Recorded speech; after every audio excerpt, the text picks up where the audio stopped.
was happening. So I asked about the NBA trade demands, what I think.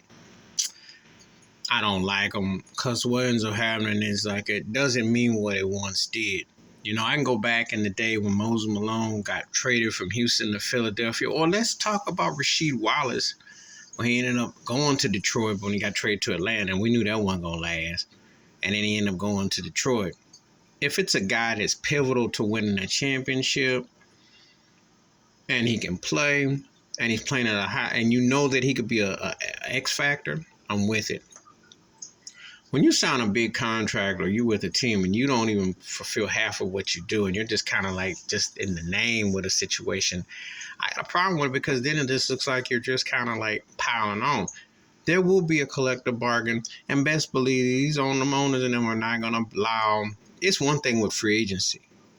You know, LeBron James did it in a real smooth, calculating way because he used it as a free agent to get out of his deal and to bounce. But there will be that LeBron, Kevin Durant, and I will throw Kyrie in there, that kind of movement, or Kawhi Leonard if you want to throw that in there. Big names that become hired guns to get loaded and stacked. It's just not really good. It's one thing if you catch cats right when you're, at a particular point. It's another when these cats are just doing it. And it's not really leverage to trade per se. Free agency is a different ballgame. Yeah, you get a 2-3 year deal, you get an option, but it's going to impact certain cats. So I think it's intriguing as far as people thinking about the name and with the team. But the quality of play if you don't win and you ain't in the mix, then really what did it do? And let's just be realistic. The Durant, Harden, Kyrie, Brooklyn move was hype, but it flamed out. It never really it was overhyped.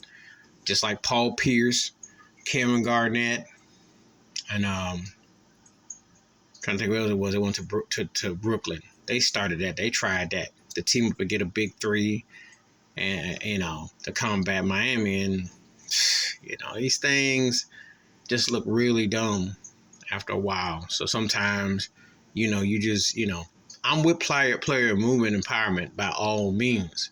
But I like to see it through free agency. And I trade a guy when you know that if you get him, that's going to be the X piece. That's the piece.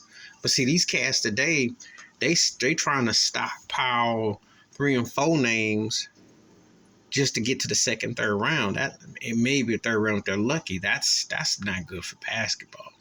And the game stinks for it. I'm just saying. But please hit like, subscribe, welcome thoughts and comments, and I do respond. Thank you. Wash your hands. Keep your mind clear. Watch out for another shit of it if you want to. And I'm not with the trade demands unless it means you can bring a chip. Anything else, you just feeding your pockets. So whatever. I'm out.